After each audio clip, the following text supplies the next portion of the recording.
In the previous segment, we noted that the neutral of the power source was solidly grounded. This is necessary in order to provide a path for ground fault currents to flow. And it is this flow of fault current that enables relays to detect the existence of the ground fault. Actually, not all systems are solidly grounded. We shall be discussing this in a moment, but first, let's look a little closer at common utility practice in grounding. What is the nature of this ground? Well, all power system installations, such as power stations and substations, are built on ground grids. The grid consists of metal rods driven into the ground at various intervals, and this in turn is connected to a metallic mesh mat. As a result, all of this area is at the same ground potential. The main reason for this is safety. The external metallic frame of switchgear, transformers, substation structure, motors, relay panels, and so on are all solidly connected to the ground mat. You are well aware from your trips to substations that the grounding straps are always of considerable current carrying capacity to provide an easy path for flow of stray currents or fault currents to ground. The potential of all framework throughout the area is at the same ground potential, so providing safety for personnel working in and around the equipment. Even secondary wiring, for example, CTs and VTs, should be grounded to discharge any electrostatic potential. However, it is very important to remember that these circuits should be grounded at one point only. For example, suppose a CT secondary circuit has a ground applied in the switch yard and another at the relay panel. In this situation, the secondary wiring provides a path in parallel with the ground mat. Now, if a ground fault occurs, heavy fault current could flow through the secondary wiring, thereby causing damage to the secondary wiring and also probable misoperation of relaying equipment. Where grounding of the power system is required, it's achieved by connecting the neutral of the source voltage to the ground mat.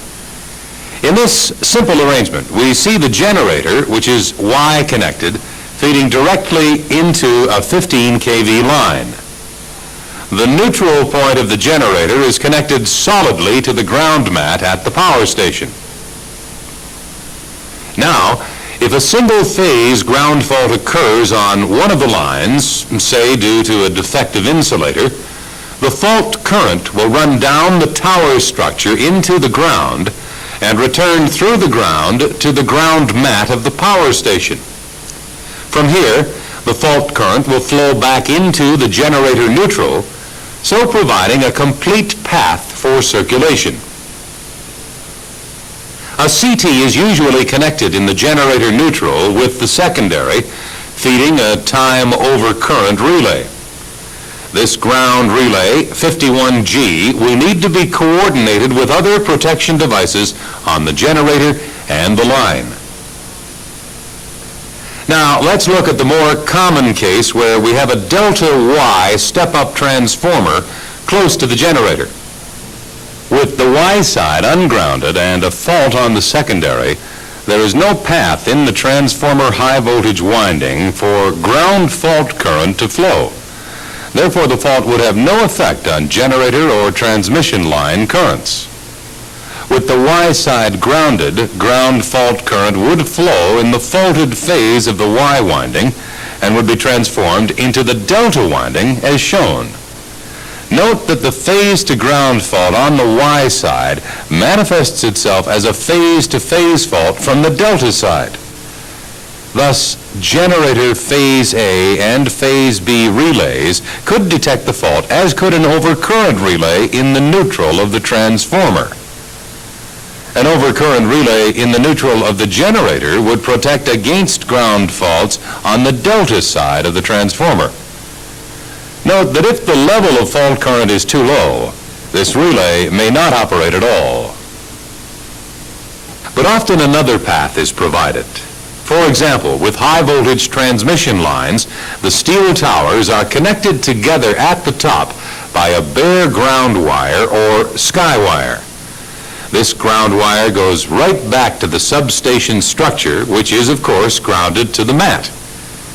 Consequently, the ground wire provides a parallel path to current flow through the earth.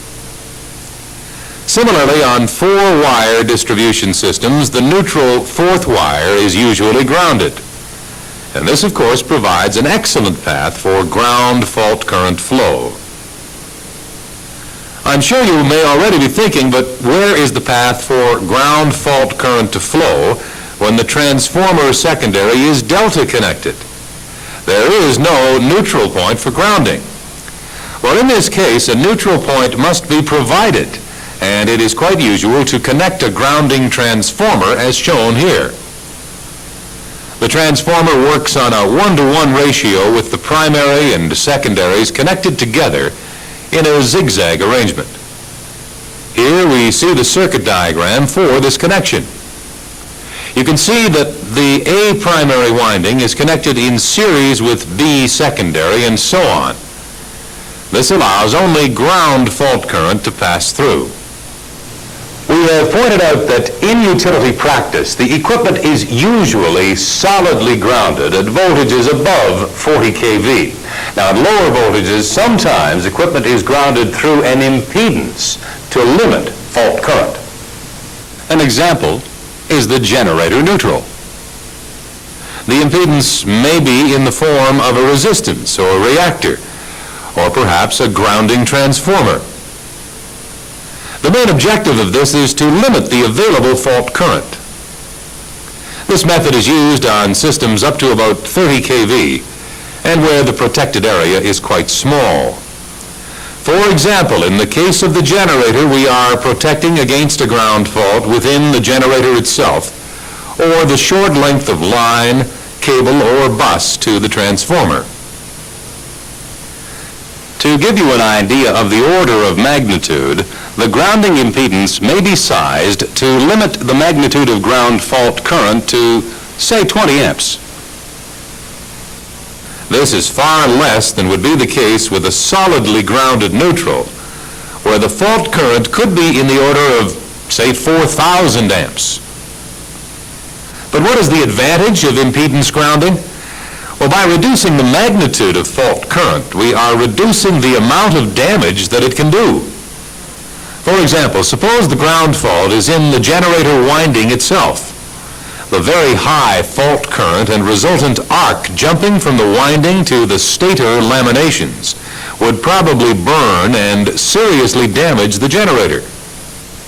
We'll be discussing specific examples of impedance grounding in future tapes, but one point is very clear.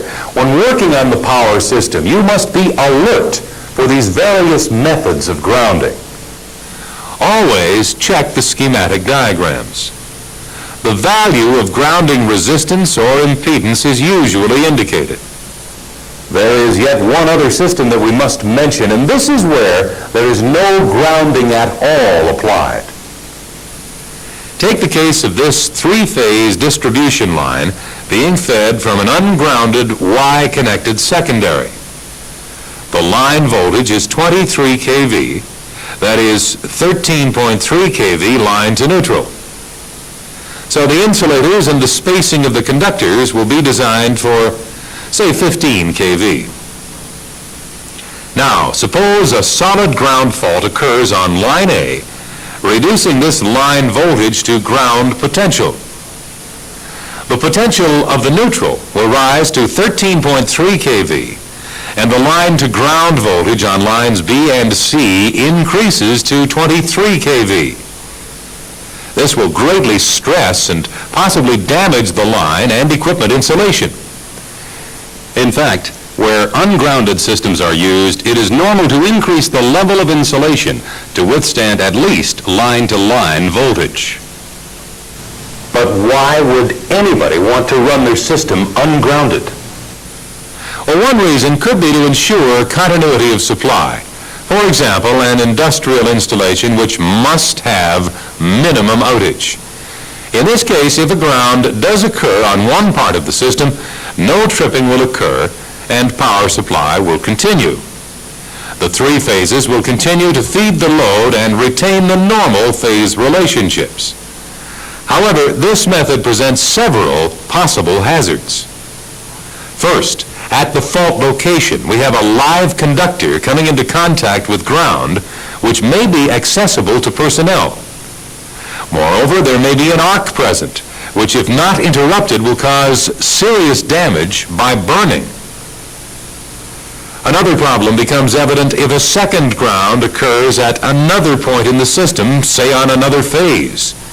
In this case, we have effectively a short circuit between the two phases, and this could cause a serious upset to the system. For all of these reasons that we have just explained, ungrounded systems are rarely used. However, there are sometimes areas of a distribution system operating at, say, 13.8 kV connected in delta, and therefore have no accessible neutral point.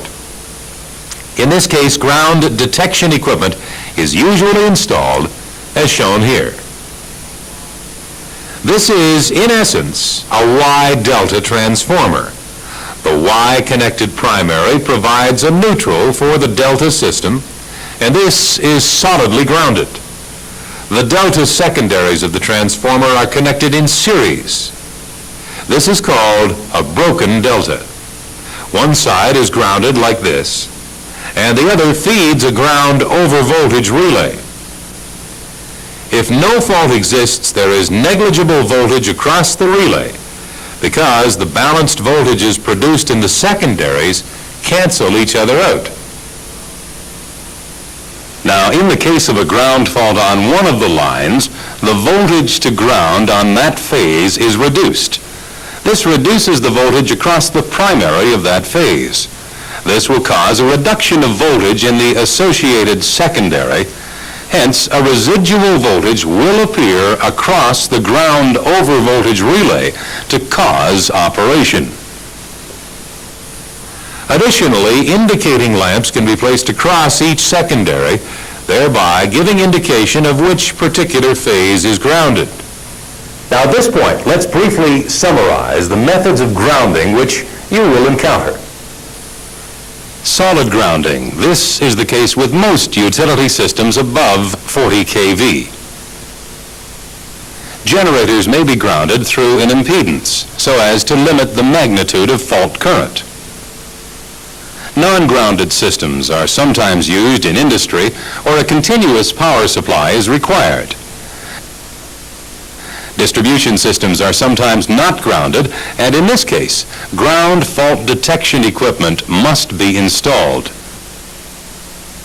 Delta systems can be grounded with grounding transformers. Safety grounding is essential. All equipment in power stations, substations, switch yards, and so on must be solidly connected to the ground mat. Now at this point, let's take a break. Please switch off the videotape and thoroughly review this material in your workbook.